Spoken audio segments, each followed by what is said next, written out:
Last time, on Fourth Wing, even though lots of people still wanted Violet dead, also a lot of people started to think that she was really cool.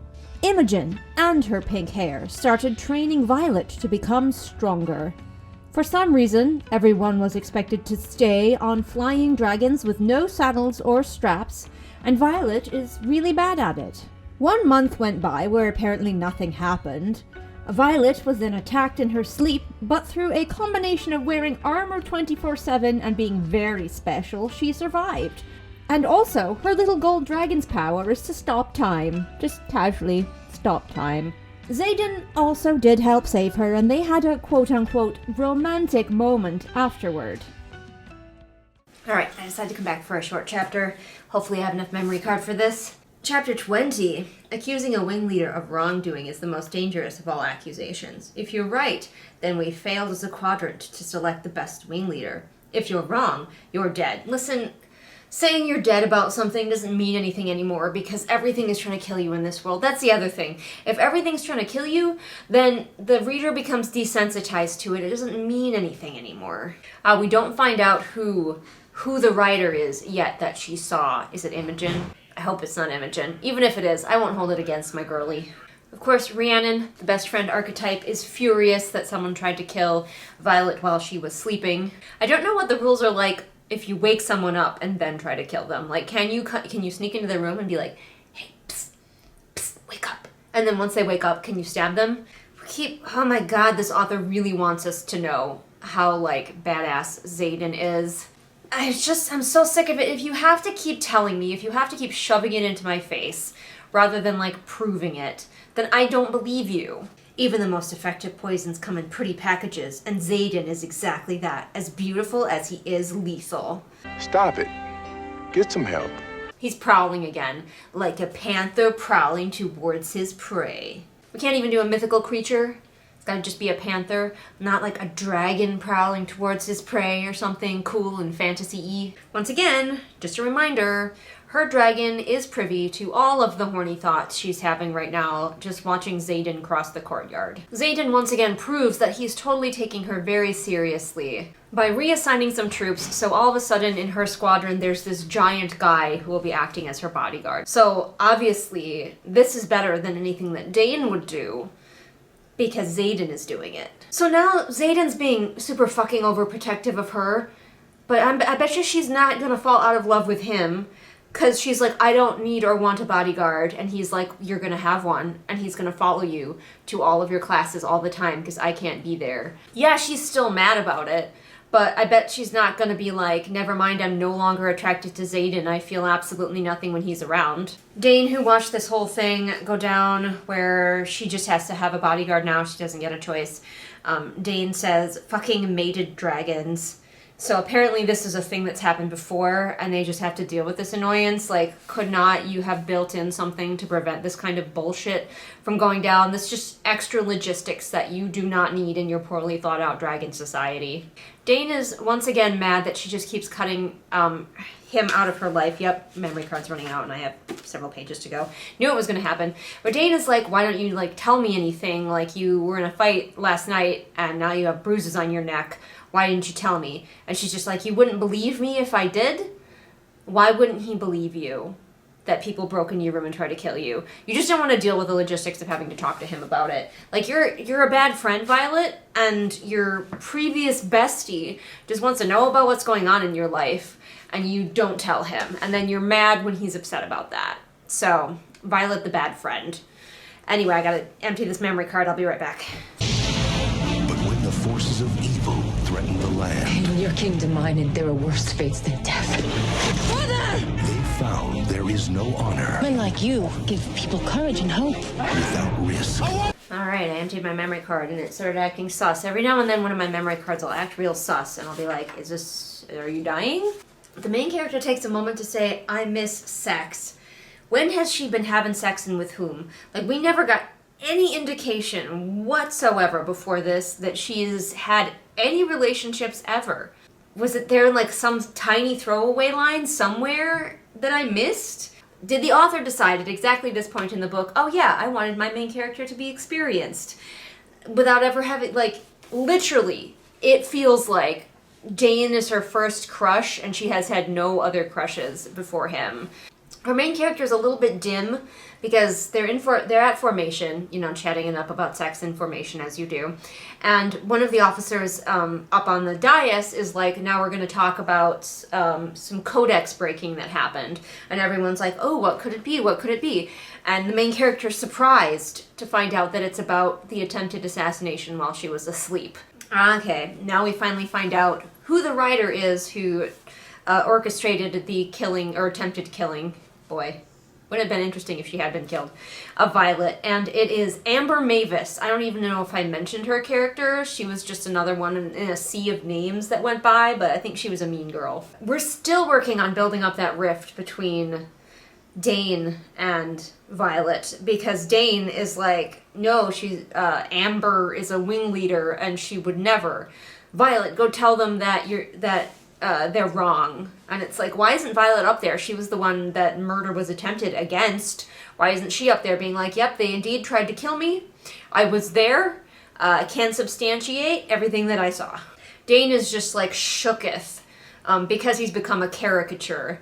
With, like, logic has left him because now he just has to do everything that will push him away from Violet. So he's like, no, it's impossible. It is impossible to him that somebody, like, that a wing leader could try to orchestrate this. And so he will gladly disbelieve his best friend, who he supposedly really likes, of many, many years, because now his one personality type now has become rigid law follower, and because of that, he cannot possibly imagine in this brutal dragon school that somebody would be brutal. Deceivers! This ends now! He's over there! Thou shalt die 1,000 deaths, shadow spawn! I shall mete out my justice upon thy loathsome brow! Apparently, I forgot this, but I probably knew, Dane can, like, read people's memories. And so he's like, let me just read your memory and I'll know for sure. But of course, she's like, if he reads my memory, he'll find out about the magic and also see who came to rescue me. Although now it does look super fucking suspicious that she is like, no, you can't read my memory, you just have to take my word for it. So all of this is just a big old mess, all because the author decided that we need to throw in there these contrivances. Somebody says, shit's about to get real. How do you do, fellow kids? Violet takes a minute to think favorably compare Zaden and Dane again, with, you know, with Zaden coming out on top. She's like, Zaden just believes me, no questions asked, whereas Dane needs proof, and him needing proof is a reason for me to not like him. Even though Zaden has the advantage of his dragon and my dragon being mates, which means that he has all the information, like, Zaden has proof, kind of, for the most part, as close to proof as you can get without actually having been there. He has proof, thanks to her dragon and his dragon, and all of that convoluted nonsense. He's not asking for proof because he already has it. It's not because he just believes you so much. So as a way around the rules, she has her dragon send only the memories that she wants to Dane. Why did we give Dane memory reading powers if we're just gonna do this? And then Dane is like, OMG, it was Amber. Our main character is like having a panic moment now because she realizes that by telling the truth, she's sentenced Amber to death, which means that she has technically killed Amber, and she was priding herself on having never killed anyone. And she's like, oh, maybe I can talk this out with Amber. And I'm like, if you're gonna feel guilty about Amber's death, you should feel guilty about all the other guys that Zaden killed while they were attacking you in your room, because technically you are the reason that he killed them as well. They were just more actively trying to kill you at the time. This girl also participated in trying to kill you, but now you're feeling super fucking guilty about it, even though you're not the one who is hurting her. We just have to have our main character just be the most righteous, morally good one at all times. But she doesn't convince anyone that this person shouldn't be killed, so her dragon leans down and breath of fires the girl to death, and that is the end of that chapter. And hopefully my memory card behaved itself for that last little section there. But I'm gonna go eat my lunch now, and I will see you again for the next chapter. Alright, let's go. It is now nighttime. I feel like I'm in that middle part of the book where I feel like I'm not making any progress and I'm just in a holding pattern. I complain about that with every one of these books that I read. But let's go. Chapter 21. Don't freak out if you can't immediately channel your dragon's powers, Mira. Yeah, I know you have to be the best at everything, but this isn't something you can control. They'll channel when they feel you're ready. And once they do, you'd better be ready to manifest a signet. Until then, you're not ready. Don't push it. Page 61 from the Book of Brennan. Her brother's diary, which has not come up again. But also, this does remind me that she has had absolutely no contact with her sister. Presumably her sister's off at war, but she hasn't even sent her any letters or anything like that. And we don't have any relationship with the mom. Like, we're not doing anything interesting with these familial relationships. Like, we have this really difficult relationship where her mom forces her to go into a career path she doesn't want for reasons we are probably never going to find out. Maybe she just hates Violet and wants her to die. But, like, it's going unaddressed because all she ever does is, like, look at her mother, and her mother, like, won't make eye contact. Now, there is a lot of book left, and there is a second book, so maybe we're going to deal with that nitty-gritty family stuff later, but it's just disappointing that we're not... I mean, we're halfway through the book, and she's seen her mother one time, and she has thought about her sister 0 times. Ever since the sister was around at the beginning to give her the armor that she needs to keep herself alive, absolutely no thought spared for her sister, who, because she isn't here, is presumably off at war, and, like, lots of wards are failing, and griffins are killing people, and dangerous things are happening, and she's not even wondering, oh gosh, is my sister safe? I think the family exists so this author can be like, look, I'm not one of those people who writes books that the main character doesn't have any family. My main character has some family. They don't do anything. Look at this. Look at how easy it is to characterize somebody. So one of her bodyguards, Liam, he's following her everywhere, and she should be annoyed, but it turns out he's a really nice guy. And look how easy it is to give these characters something. He's a side character, so we don't need to get to know him deeply. But she says, to my absolute annoyance, he's actually nice. Courteous, funny, and ridiculously helpful. He makes it difficult to loathe his constant presence, even though he leaves wood shavings in little piles everywhere he goes, which is everywhere I go. The guy is constantly whittling with a small knife of his. Yesterday, he finished a figurine of a bear. So easy. She even followed the system that I recommend, that I use. I have a video all about it, writing side characters. Like with a little side character like this, he's a big strong guy, okay? You give him a contradictory hobby. A hobby that doesn't seem like a big strong guy would have. He whittles tiny figurines. Suddenly we love him. It's that easy, and yet this is the first time that this author has bothered to let us in about, like, things about a side character. Like, we get the most of Rhiannon, and I still have no idea what she likes besides women. And the other named side characters that she hangs out with, I know nothing about them, except for their genders. Shrug forever. We have to keep mentioning how our main character isn't, I'm gonna say racist because I don't know what else to call it, classist? I don't know. Obviously, Liam here is one of the marked ones, and so everybody is, like, treating him poorly and with suspicion. But of course, our sainted main character would never dream of falling prey to such a thing.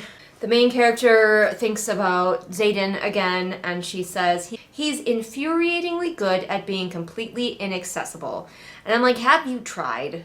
Last I knew, you were constantly trying to avoid this guy, and now you're mad that you don't know him on a deep level. You've barely talked to him, and for some reason are under the misgiving that he wants you dead. Uh-oh, are we shipping Jessinia and Liam? Jessinia, her scribe friend from before, who is deaf. They seem like we're working on already a little bitty relationship. It's so ridiculously easy to make your reader love your side characters, and yet this author couldn't be bothered until now. Oh my god. He can sign. Liam, no sign language. No idea why. Or, like, whether I was assuming that the sign language that this girl had was, like, her personal sign language that she invented and then the main character learned, but apparently there's a universal, or countrywide at least, sign language, and Liam knows it. I've noticed a couple of this author's tics, a couple of things that she likes to use over and over again. She likes to say that people's jaws like click or tick, meaning like that they hold them really tense. That actually does happen with me because I have TMJ.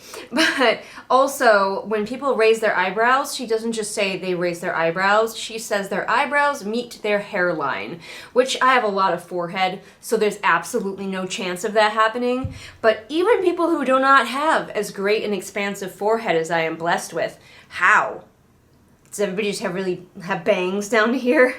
Of course, Liam has to praise her as well. He's like, yeah, I found out that you wanted to be a scribe, but it's a good thing you decided to become a writer because I've like seen you practicing with your blades and you would have been wasted as a scribe. And I'm like, we do not want to miss a chance for somebody to praise how awesome our main character is. They're just talking about the rebellion and mostly the aftermath and how Liam grew up raised by some nobles in a foster situation, blah, blah, blah. It doesn't really matter, I don't think, except that we're finding out that he and Zaden grew up together, so his history is Zaden's history, kind of. But at one point she says something that, like, makes him a little upsetty, and it says, his eyes flare. That's not something I've heard before. I don't know that it's necessarily bad, but it's weird. His eyes flare. Okay, the main character knew this. She knew this. She told us this. That all of the people, all the children of the rebels had to go into the Riders' Quadrant. Because now he's talking about his younger sister, who he got separated from, who will be joining the Quadrant next year. And she's like, well, she could choose a different, like, position. And he's like, no, we're all Riders. We're all forced to be Riders. And the main character's surprised. But why is she surprised? We had this explained to us earlier in the book by her thoughts, presumably. The book tries to muddle through it and be like, oh, well, I knew that the officers' kids were sent to be dragon riders, but it's like, it seems pretty obvious to me early on that everybody was sent to be dragon riders, so I don't know why we're doing this little weird caveat thing where she has to be surprised that his sister's also going to be a dragon rider. No, we got that, like, completely. So they're still talking about Zaden, and Liam says he might not show it, but he takes care of his own. Pretty much all we ever see, he's always with his people. He's helping them form that study group. Like, it's obvious, but apparently we weren't supposed to notice. Or she wasn't supposed to notice. She's not a real sharp, she's not a noticer, really. Then, the most convenient thing ever, a scroll just happens to fall open, and they learn that Somerton was attacked, which is on the southern border. Like, what a crazy random happenstance. This is the equivalent of walking into a room and a TV is playing a news broadcast. But the just deeply convenient scroll tells them that, yes, another city has been ransacked and a supply cave has been looted, but they don't know by whom. So after reading the very convenient scroll, they go to breakfast. That's pretty much what happens. Her dragon, they have a little interaction with her dragon, but it doesn't matter. Such fantasy language. It just really immerses me in this other world so different from my own. I want to be like the cool kids, Rhiannon grumbles. They just came from a physics test. They're in the hallway after a physics test talking about how they want to be like the cool kids. This is just a modern high school. It feels like it's written for teens. It feels like the characters are teens. I don't understand. There must be a really raunchy sex scene later. And I know that there is a lot of issue with women authors who write adult books, their books still being classified as YA. People just think that women can't write books for adults. Of course not. In our silly little women brains, we couldn't possibly come up with something as complex as an adult book. But this is a young adult book. This is what young adult books read like. This is what they are. This is how their characters are. This is the language that they use. But, like, why are the characters not 17? Just make them 17. And we spend more of the class thirsting after Zaden, and, like, a lot of people I've heard say of this book, like, I like the dragon thing. I wish the dragon thing was more. I mean, yeah, the dragons are there, and they're doing a little bit with them, but honestly, it's not as cool as I thought it would be from what people were saying. It sounded like the dragons would be really cool. I mean, aside from the fact that they're dragons, I mean, the dragon talking to its rider in their head is not a new thing. Loads of books have done it before. Her dragon is like a grumpy old dragon, so basically it's kind of like a sitcom called, like, Oops, My Dad's a Dragon. You know, she's just got dad voice in her head. Although I hope he's tuning out all of her thirsting after Zaden. The only thing that's slightly different is that she has two dragons, technically. We're just having more banter with these people, and my god, I'm so bored. I like banter with characters I know and care about, but I don't know and care about any of these, and they're just making sex jokes. Again, controlling manipulative behavior from Dane, we do not like. Controlling manipulative behavior from Zaden, actually kind of hot. She finds out that he put a magical ward on her door so only she can open it. It's more than slightly controlling and way out of line, but also sweet. The next challenge that's coming up, because we always have to have some big event we're working towards, is the squad battles. I'm sure even more opportunities for these young people to die. How do they have any military force at all? How do they have any dragon riders left? But the winners, aside from getting bragging rights, will also be given a trip to the front lines to shadow an active wing. That definitely says to me that they are desperate and their front lines are falling, and so they're finding excuses to send green squads out there as fodder. Oh, apparently they have indoor plumbing in this fantasy world, so that's good to know. She just, in a throwaway line, mentions that they have indoor plumbing. I don't know to what extent, but they have it. She and Liam are both surprised that in battle class today, they're not learning about the latest news that they saw on the super convenient scroll, but just an ancient battle instead. She dismisses it. She's like, oh, the scroll must have been marked classified and I just didn't see it, but we have a plot point on our hands, everyone. And that is the end of the chapter, and I don't know when I will get to read this again, but you will definitely see me in different clothes, possibly a different week. But I'm just trying to, I'm literally going to get through this book, like, basically all the way before I start putting out episodes, because I have been so busy that I want to make sure that I can keep up with it. So I'm sorry that you're having to wait a little bit longer. Like, now you're watching this, your wait is over, but I'm sorry you had to wait a little bit longer. I just wanted to make sure that I could turn it out weekly as we have become accustomed to, without any gaps, and I have been super, super busy, so this was the only way to do that. But thank you for your patience, and I will see you for the next chapter. Do you like the critique that I give here on this channel? Do you feel like it's useful and helpful and gives you skills that you can take forward into your writing life? Have you always wanted to have somebody do something like that for your book? Well, now you can, because I am a developmental editor. That's right, you can hire me over on Fiverr to developmentally edit your book and give you all of the critiques. I'm extremely thorough. I'm not like the other developmental editors. Yes, that's right. I'm not like other girlsing myself as a developmental editor. I go line by line, helping you with all sorts of details on both the micro and macro levels. And your first 5K words are only $25 just to try me out and see if I would be a good fit. You really can't lose. So contact me over on Fiverr if you're interested, and let's talk. Hello and welcome to Outdoors. It's a nice dreary day out here, much cooler than the past 2 days we've been having, so perfect for sitting outside and reading. You know, when I start a chapter, sometimes I like to do a little ramble first, and you know, I've been kind of giving a hard time to this book for being so average, for not really having too many surprises to it, for following a very tried and true formula. And some people think that if I say that a book is doing that, that I think that the author, like, was just doing a money grab and had no passion for it. And well, yes, I think money may have been a factor for this author, because she was already an established author before this. This is her first fantasy book, but she's already an established romance author. So money is definitely a factor, but that doesn't mean that she wasn't excited to write this. It doesn't mean that she wasn't passionate or enjoying writing this book. And I do wish that I could be passionate about the kind of book that is popular right now. I wish that I could be excited about using these tropes. There were no cars going by, and then I sat down and suddenly all the cars. But yeah, I wish I could be excited about using these tropes, using the tropes that are popular right now in the way that is popular right now. And I don't say that to be like, oh, I'm so much better than these authors, hi-ti-ti, I don't like tropes at all. Of course I like tropes. It's just the tropes that I like are not the tropes that are popular right now. You know, I don't really like the chosen one or the special girl. I don't really like, I'm fine with enemies to lovers, but I just am so over the broody bad boy who's just wearing all black and is ridiculously tall. Like, I'm over it.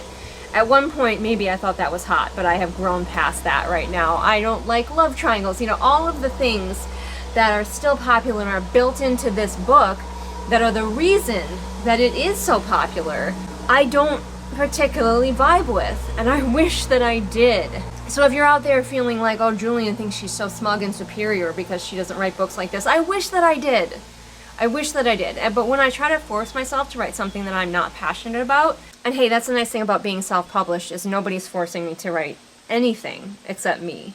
So one advantage of recording all of these before I put them out is that now I, future Julian, can chime in with new information. Now this is like third-hand information, so all of this is alleged, take this with a grain of salt. But it has come to my attention that the author Rebecca Yarros might not have been passionate about writing these books at all. What I have heard through the grapevine is that her publisher put out like a call that was like, hey, I need somebody to write a fantasy romance series, 5 books or whatever, who will do it? And Rebecca was like, I will do it because I want money. And so she's not passionate about this series. This isn't her heart series. This isn't the thing that she secretly always wanted to do. She's just taking her skills with being a military romance writer and throwing some dragons over the top.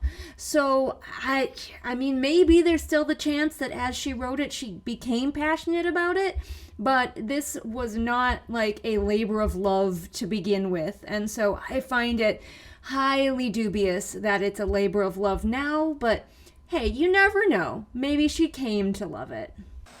Alright, chapter 22. The first rush of power is unmistakable. The first time it forms you, surrounds you with a seemingly endless supply of energy, you'll be addicted to the high, to the possibilities of all that you can do with it, to the control you hold in the palm of your hand. But here's the thing, the power can quickly turn and control you. Page 64 of the Book of Brennan. Once again, her brother's diary, which we have not used since she first used it at the very beginning of this book. I thought she'd be referring back to it and using it all the time, but we have forgotten that it exists. I think we are hinting, though, that in this chapter she's finally going to get her sanctioned magical powers. She already has the other one, or access to the other one. But now we're going to find out what her sanctioned magical powers are. And honestly, like, I feel like this book would be fine without them also getting magical powers. Like, they're already dragon riders. And them also being, like, wizard dragon riders, I feel like is maybe a little bit too much. Another author, I think, could handle it, but I feel like it's just going to be overcrowded in this book, in a book full of like weird rules and elements already that don't make a lot of sense in the world building. Now we want to give these people access to magic as well. I don't know. Personally, I would skip it, but that's just me. I said it before and I'll say it again. The fact that they are not strapped onto these dragons is just ridiculous and there's no good reason for it. Like, they lost another cadet today in flight practice because her dragon isn't, like, willing to catch her. You're losing so many people who have already bonded with dragons, and the dragons aren't bonding as many cadets as they used to, so you're happy to just lose cadets because, I don't know, the dragons won't let you strap yourselves to the goddamn dragons. I don't understand why, like, saddles aren't a thing. Do the dragons find them demeaning? Well, too damn bad. If you want your rider to stay on, you cannot rely on someone's thighs to hold them in place while you're flipping upside down midair. Also, there's no mention of like how thin the air is when they're up high. That's something else I did in my Wyvern Rider book, which eventually might see the light of day. There's no reason that it's on the back burner, it's just on the back burner for right now. Not only did they strap themselves to the flying creatures, but also some people were just like, their people had grown accustomed to breathing the thinner air. So like, you know how people who live up in the mountains, they're used to breathing thinner air. These people who rode the wyverns were the same way. So even though if they went high enough, they could still have issues. I specifically put it in the book that they were used to breathing thinner air, and so they were better at going higher up on their wyverns. But very clearly, this is not something that this author is really interested in thinking about, I don't think, because nary a mention has been made. I still am not sure why hand-to-hand fighting is so important to these dragon riders. Is there a lot of expectation that you're going to be getting off the dragon and wrestling with people on the ground? Everyone continues to be amazed. I haven't been mentioning it, but the main character talks back to Zaden all the time, and everyone's always like, oh my god, she's so brave, she talks back to Zaden, how does she get away with that? She glances over at where Zaden is having his own wrestling match, and of course she thinks, holy fucking hot. Holy, period, fucking, period, hot, period. I keep forgetting that Zaden is supposed to be sort of ambiguously brown. A lot of people have complained about this, the ambiguously brown love interest that a lot of authors are doing, and this author is no exception. It's just something that everybody's doing now, and it seems like, again, another sort of easy way to just like include diversity in your book by just making your male love interest just a little bit bronze. Reading a lengthy description of how hot he is without his shirt, of course. And it's every stereotypical guy in these books, like nothing new, nothing different. You could swap this description in with a description of the shirtless guy in basically probably any romantic story that's popular right now, and they would be completely interchangeable, except for Zaden has like his special rebellion tattoos. If you're really into the kind of books where the characters like, ooh, I'm so hot for him, but no, he totally hates me, even though there's really no evidence of that, this is the book for you. If you like that specific kind of pining where the characters are their own worst enemies and they're just constantly telling themselves that they can't get with the love interest and coming up with more and more elaborate reasons why they can't, this is the book for you. Oh, here we go, new clue just dropped. For some reason, just super fucking randomly, Jack, the murderous bully, is mocking her, of course, and someone offers him an orange, and he's like, ugh, get that thing away from me. Do you want me to end up in the infirmary? Heavily hinting that he is allergic to oranges.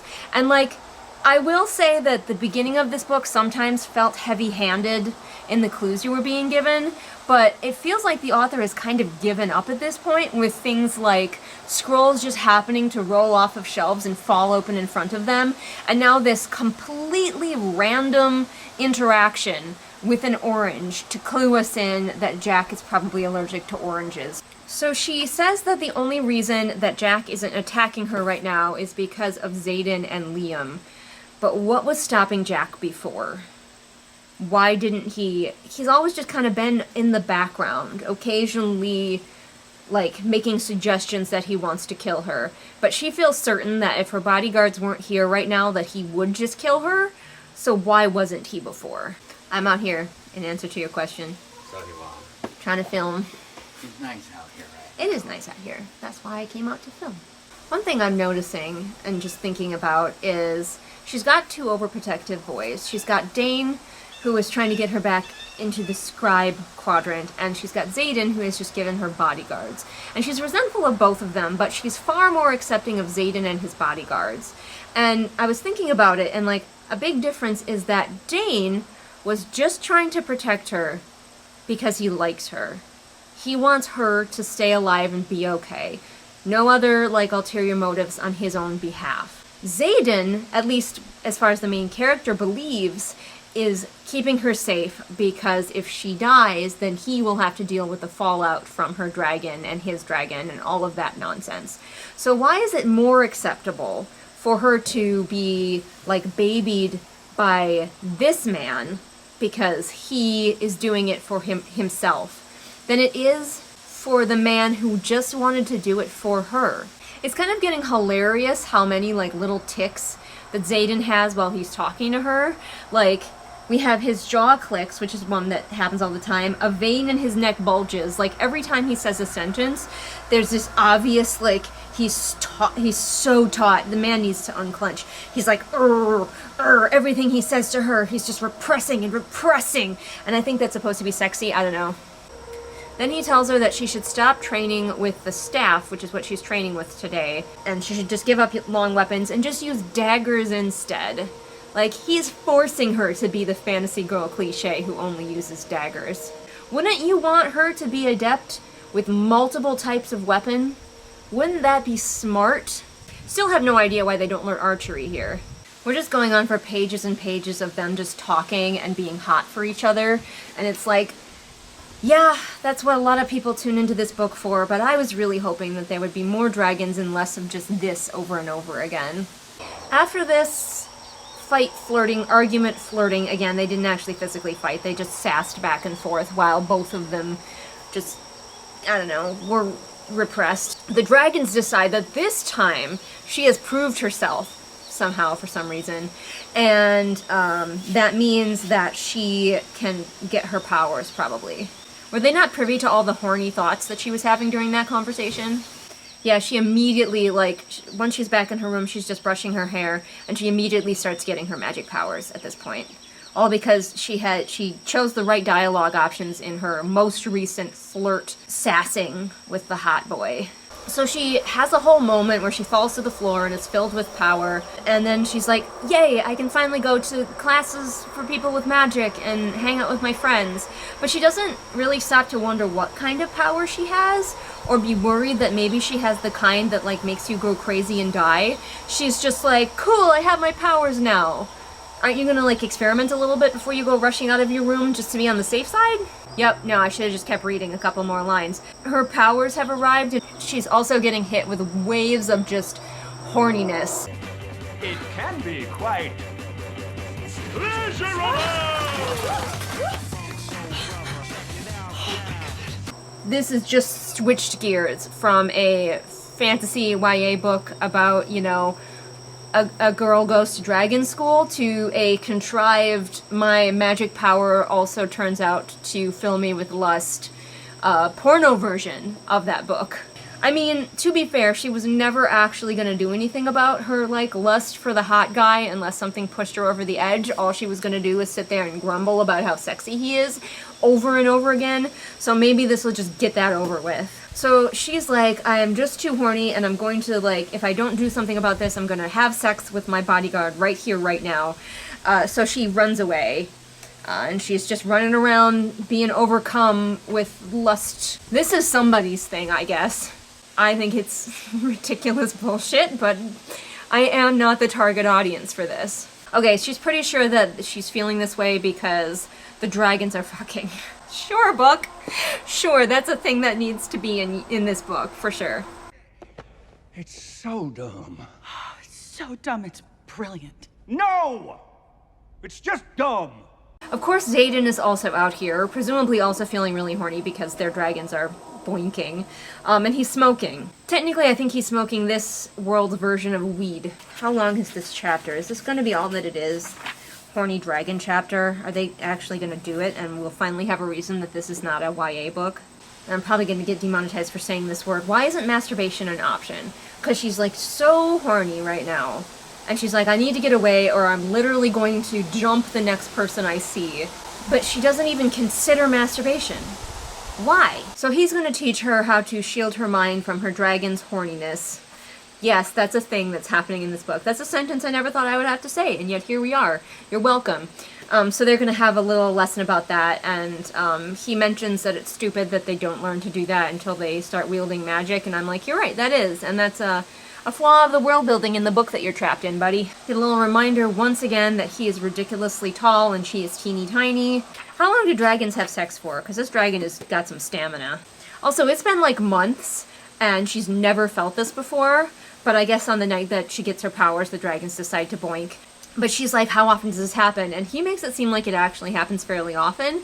So, like, why didn't she get hit with the dragon horniness before this? He's being very smarmy and making her, like, beg him to teach her how to shield this dragon boinking from her mind. I'm sure this is somebody's cup of tea. Some reader is so wooning over this entire interaction. I am not that reader, but, you know, different strokes for different folks. I'm skimming this, though, my god. It just keeps going.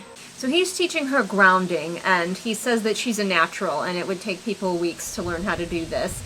Should I say that this is main character suddenly good at a high skill activity? It's a fictional activity, because it also involves her magic, and, like, grounding her magic and stuff like that, even though grounding is a real thing that we do in our world.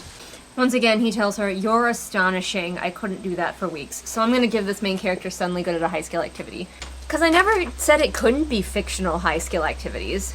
But of course, they give in to their dragon lust-fueled urges, and now they're a-smooching. I don't know if we'll quite get to sex in this one. I want to say that the author's going to cut us off because they're both, like, sort of coerced into this situation. Like, can you be fully consenting if your, like, quote-unquote lust is not actually yours? You're kind of out of your right mind, if that makes sense. But they're definitely going to smooch, and it's definitely going to be passionate, and then later they're probably going to be all embarrassed and be like, let us never speak of it again, so we can go back to the pining. He also tastes like mint. He doesn't just smell like mint for some reason. Some reason he smells like mint. I don't know. But he also tastes like it, in case you're wondering. I guess he popped a breath mint before he got here. You get extra flavor, extra fun, in extra sugar-free gum. He moans her nickname, which is Violence. I'm like imagining that. It's just, it's silly. It's silly, not sexy. Oh, these descriptions of tongue kissing are kind of gross. Even if I wasn't Ace, I think I would find this a little bit gross. A lot of books don't describe the tongue kissing so, like, directly. Like, she's telling us exactly what their tongues are doing, and it's squicking me out a little bit. Yep, as I suspected, there's about 2 pages of hot and heavy, very descriptive kissing and thirsting and just, you know, the usual romance stuff. And then he, like, pulls back at the last second. Yep, and he's being all chivalrous and being like, we can't because you're not in your right mind and I want you to be, like, fully consenting. She's like, oh gosh, he was right. I came this close to having sex with someone I don't fully trust or can't fully trust. I'm like, why, of all of the people in this school who you were told not to trust, why do you feel like you can't fully trust him when he is the only one who has a legitimate magical bond to you that means that he basically cannot harm you, even if he wanted to? You'd think that alone would make you trust him. The horniness is most of the chapter, and that's just not for me, I'm sorry. But obviously we have to wait to get to the actual sexy times. Do you think we'll get to them in this book, or do you think we're gonna have to wait for the next book? I feel like they're probably gonna be in this book, and then we'll have even better and more sexy times to come in the next book. Anyway, I'm gonna go make myself some lunch, and I might read another chapter today, I might not. We'll see. Either way, you're gonna get the next chapter. I'll see you then. Alright, we're back with more Horny Dragons. Clearly I did not manage to film any more of that other day. And today I'm making a pizza again, because I eat like a 9-year-old. If we weren't pretty sure what this book finds important before, we know now, because she gets her powers. And rather than first finding out what her powers are, we have a whole chapter about her being super horny because of the dragons. That felt like the most like it just came straight out of a fan fiction. That is such a fan fiction thing to have happen. But also, like, we don't even know what her secondary magical power is. But maybe it's horniness. Chapter 23, the most worrisome sight for any instructor is most definitely when powers backfire. We lost 9 cadets in my first year as signets that could not be controlled from their first manifestation. Pity. Major Derna's guide to the writer's quadrant. Also, in case anyone's wondering, Tendi is here because she hears me talking and she's like, you know what this situation calls for? Me! She's mad because I have big sleeves today and less arms to bite. Rawr! She's a vicious Tendi! She's a vicious Tendi! They fear her in the quadrants. The vicious Tendi attacks. Yeah, cool, whatever, you can ride dragons, but can you fight ferrets? Of course, we have to start this chapter with a gossip sesh with her bestie about her almost sex with the hot boy last night. We find out that Rhiannon has summoning powers, so she can blink an object to her, so it disappears from the spot it was and comes to her. Seems like a pretty useful power. I have a real suspicion that Liam here is gonna be killed. He's too likable. He's giving everybody little carved versions of their dragons, and he definitely has I die for the pathos written all over him. Oh, Dane's here. She is so over Dane. He might as well just go crawl into a hole and die. Settle for me. Baby cakes, just settle for me. So Dane is suspicious because when he asked to read her memory, she said no, and then she made her dragon share her memory with everybody, which is apparently a thing that the dragons can do. Once again, he brings up that she is keeping lots of things from him when they're supposed to be best friends.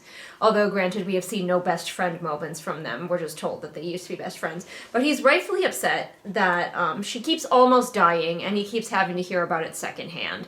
And she is very blasé about it.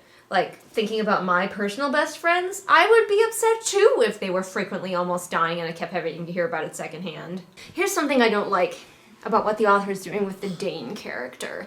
Ever since we have decided that we are supposed to be liking Zaden and not Dane, Dane has had no depth. It's not like he had a ton of depth before, but like every single thing he does, every single thing is designed to make the main character and also us hate him. He can do no right. And it makes me as a reader feel manipulated. Like you're trying to force me to dislike this guy when I would rather like him or dislike him, like through my own choice. Obviously your reader's gonna decide which characters they like, whether you want them to or not, and they might not like the ones that you meant them to like. And you can sway the scales, but you can't force your reader to like or dislike somebody.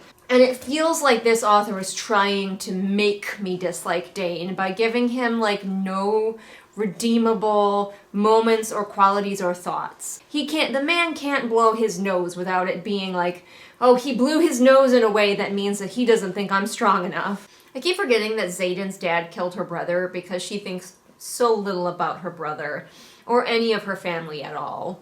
At this point, I know so little about how much she loved or didn't like her brother that she might have been celebrating at his death. I have no idea.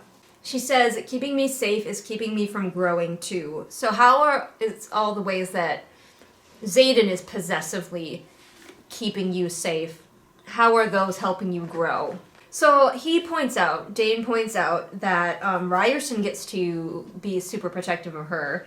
And why does he get a pass? And she says, Liam is around because even the strongest rider can't watch their back with more than 30 unbounded cadets gunning for them. If I die, Zaden dies. What's your excuse? Oh, I don't know. Because he likes you as a person?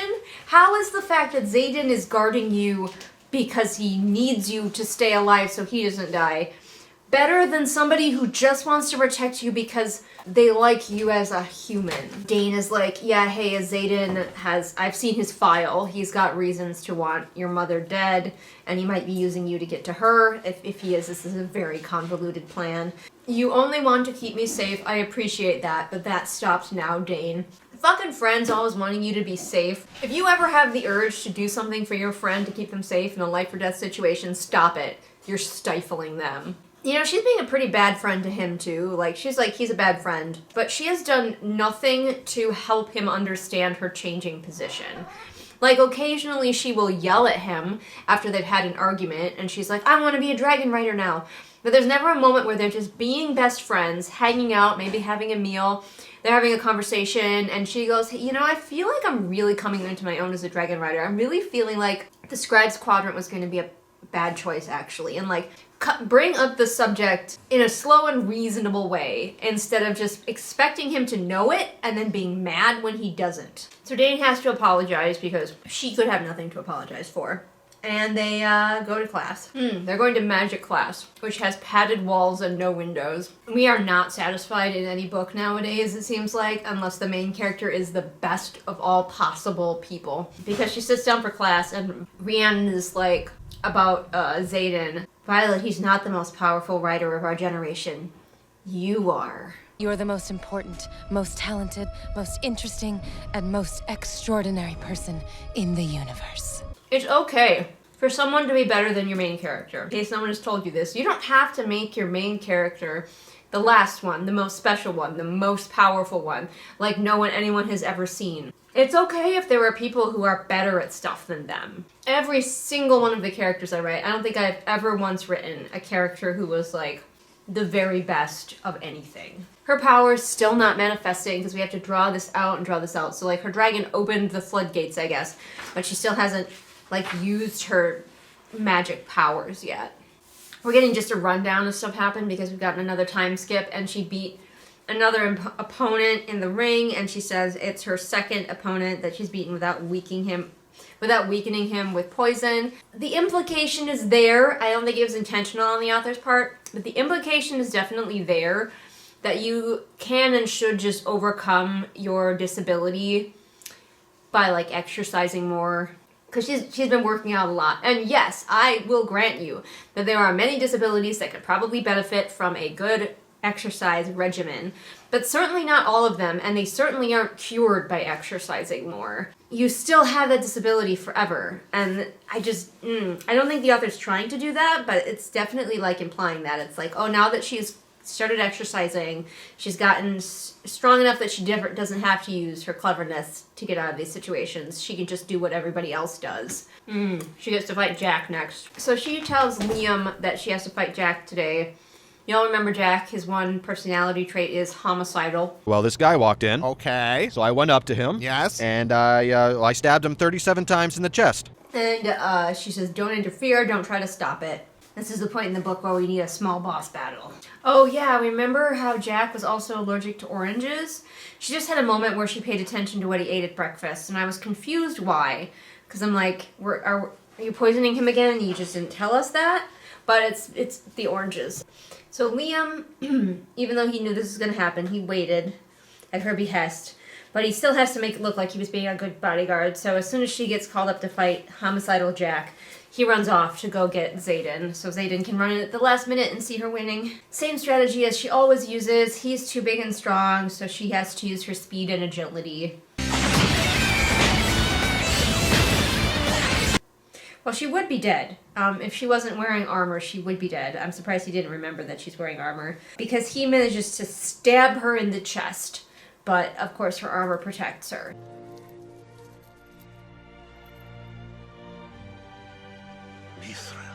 So she has a moment where she's like, I can't let him get me because then Zaden will suffer.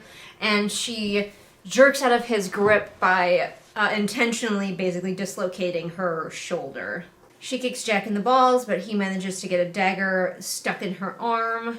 They're not supposed to throw things in these fights, so the instructor scolds him for it, but doesn't stop the fight. The instructor is like, no, let's see how this goes. Let them fight. But she pulls out her secret weapon. He seems to have some kind of like energy draining powers because he like grabbed her face, and they're not supposed to use their powers, but his, I guess, is subtle enough that nobody can tell that he's doing it. So we can feel justified when she's about to like give him a anaphylactic shock. She has a little vial of what I can only assume is orange juice, and she shoves it in his mouth. Also, she definitely could kill him depending on how severe his orange allergy is, and it sounds like it was pretty severe. And previously, she was very anti-killing. Even people who like have tried to kill her, she has been horrified by the idea that she even participated in their death. But now she's totally willing to kill this guy with anaphylactic shock. But she passes out, and then she wakes up in the infirmary, and Zaden is there right beside her, because of course he is. And that's the end of the chapter. And I gotta stop here and put some ferrets away. I'll see you for the next chapter.